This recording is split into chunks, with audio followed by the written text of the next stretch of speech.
India's court system, inherited from the British, is rigid, archaic.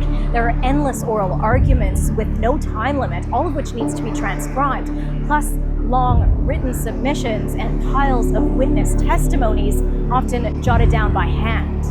न्याय तो देर से हुआ, वो तो ठीक है, बट उसका कोई लाभ तो है नहीं। It had become so critical that at one point of time there were almost 1,000 cases being filed in a day. Tariq pe Tariq is not just a famous movie dialogue. It's a reality for lakhs of litigants across the country. न्याय अंधा होता है, जिसमें सत्य का तराजू और दंड की तलवार होती है।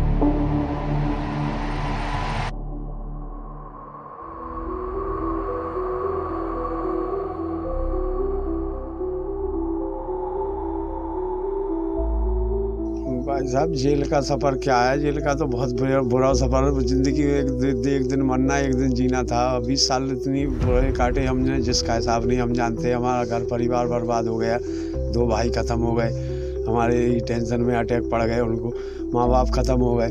हम इतना अच्छा परिवार, हरा भरा परिवार छोड़ के गए थे, सब कुछ बर्बाद हो गया।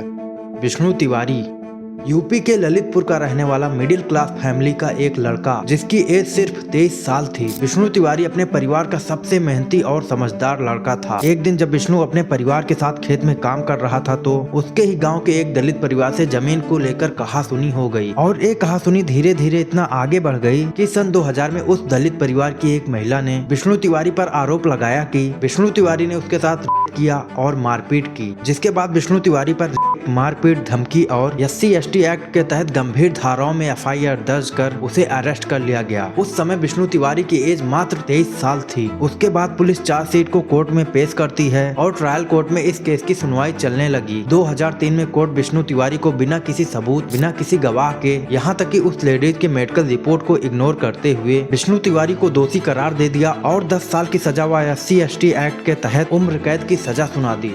भाई साहब, उन लोगों ने जैसी जांच करी, हम तो अनपढ़ आदमी थे, सब ऐसी जांच हो गई, हमें कोई पता नहीं चला। जज ने भी जो फैसला दिया, तो हमें भी वकील नहीं था हमारा, तो हमें सरकारी वकील खड़ा करके और हमें तो चैम्बर में बैठ के अपने उसमें बैठ के हमें सज़ा सुना दी। हमें पता ही नहीं कि सज़ा दे रहा है, मतलब जज साहब सज़ा दे रहे हैं या क्या कर रहे हैं। सिर्फ इसी फेक केस की वजह से विष्णु तिवारी के पूरे परिवार को समाज से अलग कर दिया गया और 2005 में विष्णु तिवारी के परिवार ने अपना खेत बेचकर पैसे इकट्ठा किए और ट्रायल कोर्ट के फैसले के खिलाफ इलाहाबाद हाई कोर्ट में अपील कर दिया। इस अपील को करने के बाद 9 से 10 साल निकल गए, लेकिन इस केस की सुनवाई एक बार भी नहीं हुई। इन्हीं 9-10 सालों में विष्णु तिवारी के परिवार में उसके माँ बाप और 2 भाइयों की मौत हो जाती है, लेकिन विष्णु को अपने माँ बाप, अपने भाइयों की मौत पर कंधा देने का भी नसीब नहीं मिला। विष्णु को उस अपराध की सजा मिल रही थी जो उसने कभी किया ही नहीं था। धीरे धीरे विष्णु को जेल में 19 साल से भी ज्यादा का समय हो चुका था। फिर आखिरकार 2020 में ट्रायल कोर्ट के खिलाफ दायर अपील की सुनवाई इलाहाबाद हाई कोर्ट में होती है, जिसके बाद हाई कोर्ट में कई सारे पॉइंट विष्णु तिवारी केस में नोटिस किया गया, जिसमें पता चला कि FIR उस महिला ने नहीं बल्कि उसके ससुर और पति ने कराया था। और ये भी पता चला कि ट्रायल कोर्ट की सुनवाई में पुलिस ने एक भी सबूत पेश नहीं किया था और उस महिला की मेडिकल रिपोर्ट में साफ साफ लिखा था कि महिला के साथ ना तो कोई हुआ है और ना ही उसके बॉडी पर कोई मारपीट का निशान था। इसके बावजूद भी ट्रायल कोर्ट ने बिना किसी सबूत, बिना किसी गवाह के, सिर्फ चार्जशीट और FIR के बेस पर विष्णु तिवारी को आजीवन कारावास की सजा सुना दी। बाद में हाई कोर्ट में सुनवाई के दौरान पता चला कि विष्णु तिवारी पर लगाए गए सारे आरोप पूरी तरह से फर्जी हैं। 19 साल 3 महीने 3 दिन की लंबी सजा काटने के बाद उस इंसान को बेकसूर पाया गया, लेकिन विष्णु को अपनी जिंदगी के 20 साल उस अपराध के लिए जेल में काटना पड़ा जो उसने कभी किया ही नहीं था। सिर्फ 23 साल एज थी इस लड़के की। इसने भी अपने माँ बाप, अपने परिवार के लिए कोई सपना देखा होगा, लेकिन इस इंसान की जवानी उस अंतहीन कोर्ट कचहरी के चक्कर में भेंट चढ़ गई और इस इंसान ने अपनी जिंदगी में क्या क्या खोया है उसे हम लोग इमेजिन भी नहीं कर सकते। ऐसा ही सेम केस लाखन सरोज के साथ हुआ था, जिसे फर्जी मर्डर के केस में 43 साल तक जेल में रखा गया और 2025 में हाई कोर्ट में सुनवाई के दौरान पता चलता है कि लाखन सरोज निर्दोष है। उसके बाद उसे बाइज्जत बरी कर दिया गया। 43 साल, आप लोग खुद सोच कर देखिए, उस इंसान की लाइफ के 43 साल जेल में निकल गए उस अपराध के लिए जो उसने कभी किया ही नहीं था। चाहे भीम सौदागर केस हो या जागेश्वर प्रसाद केस हो, ऐसे आज भी हजारों केस होंगे जिसमें बिना किसी गुनाह के लोगों को सजा मिल रही होगी, सिर्फ इसी अंतहीन और धीमी न्याय व्यवस्था की वजह से।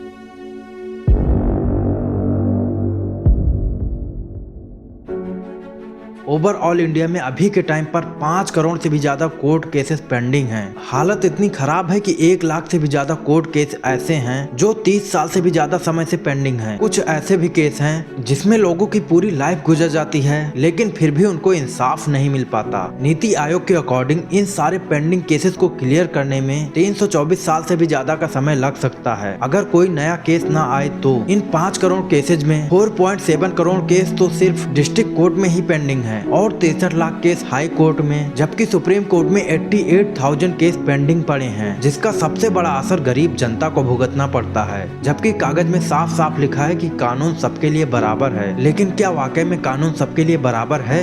चलो इस बात को एक एग्जाम्पल के साथ समझते हैं। इमेजिन करो किसी कोर्ट के बाहर 2 लोग खड़े हैं, जिसमें से एक आदमी कार से आता है और उसके पीछे वकील दौड़ रहे हैं, जबकि दूसरा आदमी साइकिल या बस से कोर्ट पहुंचा है, जिसके हाथ में एक पुरानी फाइल है जो लगातार तारीख पे तारीख मिलने की वजह से मोटी होती जा रही है। और इस गरीब इंसान को आज की हेयरिंग में आने के लिए अपनी दिहाड़ी को छोड़कर कोर्ट आना पड़ा, लेकिन दोनों में से किसी को भी आज न्याय नहीं मिला, मिली तो सिर्फ अगली हेयरिंग। अब इस बात को आप खुद नोटिस करो कि इन दोनों का कोर्ट के साथ जो एक्सपीरियंस है वो कितना अलग अलग है। एक इंसान के लिए अगर सुनवाई टल भी जाती है तो उसके लिए नॉर्मल बात होगी और उसको कोई फर्क नहीं पड़ता वकील को 1 दिन की फीस देने में, बट वहीं गरीब इंसान के लिए अगली हेयरिंग का मतलब है कि बस का किराया, वकीलों की फीस और अपने 1 दिन की कमाई खोना, बार बार पैसों का इंतजाम करके कोर्ट आना, ये सारी चीजें एक गरीब इंसान के लिए बहुत बड़ी बात हो जाती है। और गरीब इंसान के लिए ये तारीख पे तारीख वाला प्रोसेस ही एक पनिशमेंट बन जाता है। इस पनिशमेंट को कोई जज या कोई अथॉरिटी डिक्लेयर नहीं करती, लेकिन सिर्फ केस को कई सालों तक चलने के कारण उस गरीब इंसान को हर महीने पैसों की व्यवस्था करके कोर्ट पहुंचना पड़ता है और यही प्रोसेस उस गरीब इंसान के लिए एक सजा बन जाती है।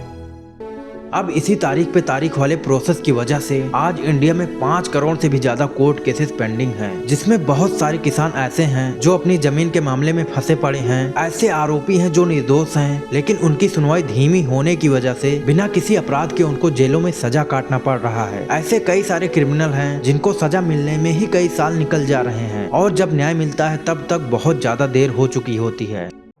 क्योंकि बहुत सारे किसान ऐसे होते हैं जब तक उनके साथ न्याय होता है तब तक उनकी पीढ़ियां बदल चुकी होती हैं और इसी केस पेंडेंसी की वजह से गरीब इंसान को जब न्याय की जरूरत होती है तब उसे न्याय नहीं मिल पा रहा। और ऐसा ही मेरा खुद का एक्सपीरियंस है। मेरे बाबा के जमाने में लगभग 40 साल पहले एक जमीनी विवाद हुआ था और कोर्ट केस होने के बाद उसकी तारीख हर महीने पड़ती है। इन 40 सालों में मेरे बाबा एक्सपायर हो गए, उसके बाद इस केस को बड़े पापा देखने लगे, वो भी एक्सपायर हो गए और अब इस केस को मेरे भैया लोग देखते हैं। आप लोग खुद सोच कर देखिए, मेरी पूरी जनरेशन बदल गई लेकिन अभी तक मुझे न्याय नहीं मिला।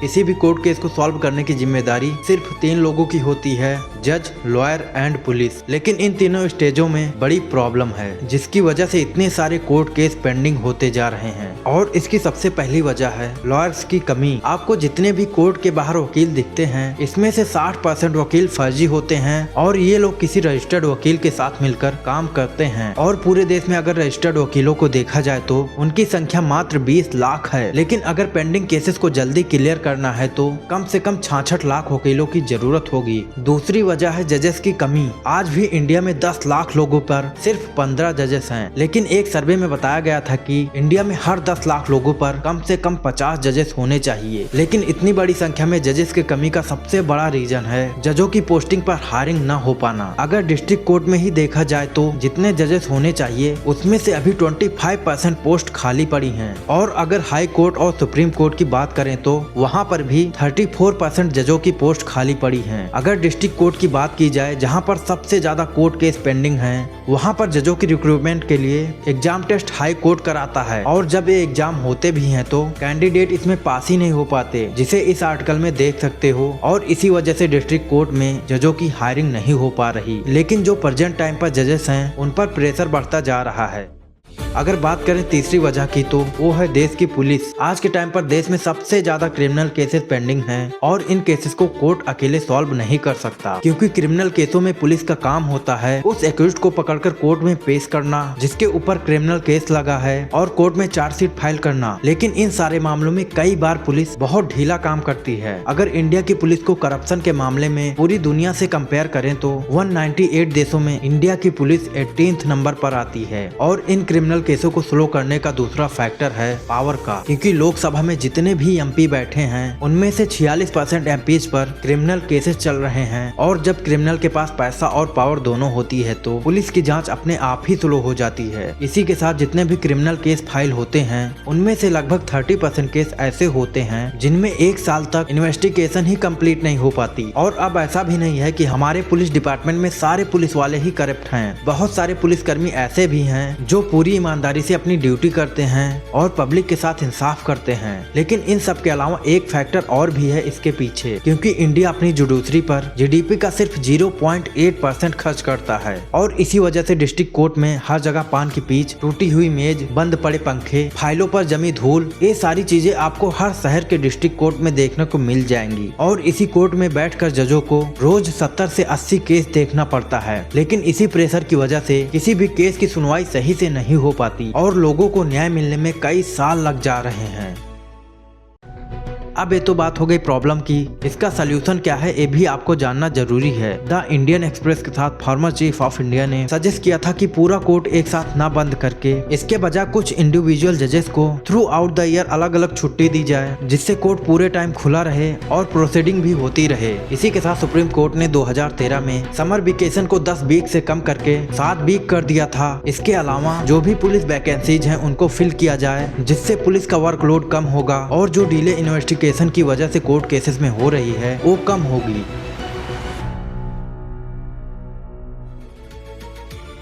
अगर आप इस वीडियो को अभी तक देख रहे हो तो इसके लिए आपका हाथ जोड़ के मैं धन्यवाद करता हूँ। बाकी अगर इस वीडियो में मुझसे कोई गलती हुई हो तो आप मेरी गलती मुझे कमेंट में बताना, क्योंकि मैं अकेले इस वीडियो को रिसर्च करता हूँ, अकेले एडिट करता हूँ, मैं अपनी वीडियो में सब कुछ अकेले करता हूँ। तो इसीलिए मैं आपसे हमेशा बोलता हूँ अगर मुझसे वीडियो में कोई गलती होती है तो आप मेरी गलती मुझे नोट कराना, जिससे मैं अपनी गलती को अगले वीडियो में सुधार सकूँ। और आप लोगों के हर कमेंट का रिप्लाई मैं जरूर करूंगा। बाकी अगर वीडियो थोड़ा भी समझ में आया हो तो वीडियो को लाइक करना और चैनल को भी सब्सक्राइब करना मत भूलना।